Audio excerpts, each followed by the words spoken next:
Počúvate podcast zo série venovanej základom kybernetickej bezpečnosti pre malé podniky.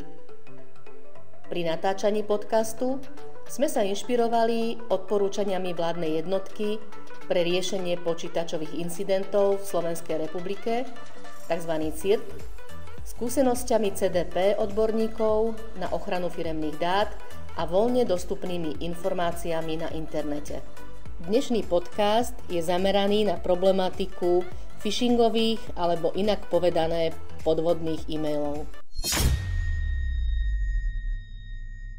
Ako to funguje? Phishingový e-mail často pripomína dôverného odosielateľa, známu osobu alebo spoločnosť. Dokonca firemný e-mail vášho kolegu či nadriadeného. Ale pozor! Od obete útoku sa nutne vyžaduje nejaká aktivita, napríklad kliknutie na link, poskytnutie hesla, číslo účtu a tak podobne.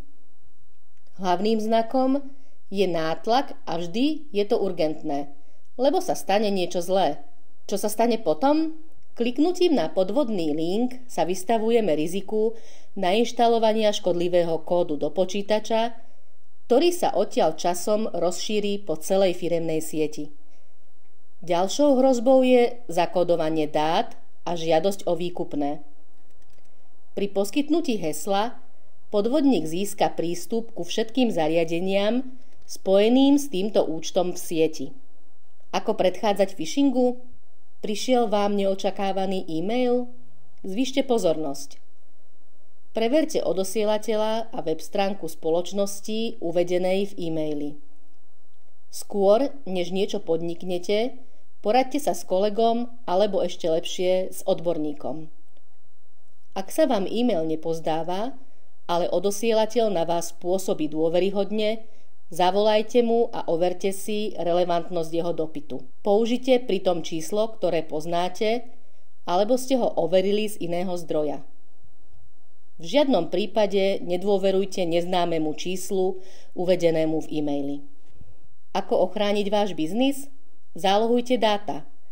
Uistite sa, že aspoň jedna kópia dát je mimo vašu firemnú sieť. V prípade úspešného útoku zmente všetky heslá, hlavne tie, pri ktorých máte podozrenie, že boli kompromitované. V prípade poškodenia dát ich môžete obnoviť zo zálohy. Zálohovanie dát nastavte ako rutinnú časť vašej práce. Vždy inštalujte aktuálne patche a updaty. Zvážte e-mail, autentifikáciu a software na prevenciu proti prienikom do vašej siete. Upozornite kolegov, čo je to phishing a ako mu predchádzať. Myslíte pritom na to, že podvodníci často menia stratégiu. Preto sledujte trendy a prispôsobte im vašu ochranu dát. Prehodnoťte aj vlastné správanie.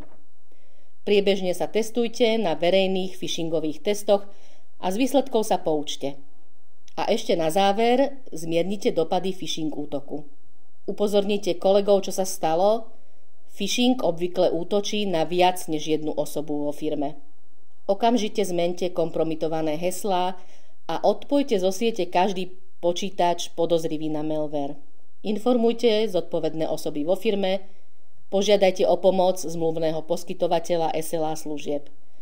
V prípade ohrozenia citlivých dát oznámte to biznis partnerom a na patričných úradoch. Ďakujeme vám, že ste počúvali podcast zo série Základy kybernetickej bezpečnosti pre malé podniky na Slovensku. Budeme radi, ak sme vám našimi radami pomohli pri vašej práci. Sme spoločnosť CDP SRO a spolu s vami bojujeme proti kybernetickej kriminalite.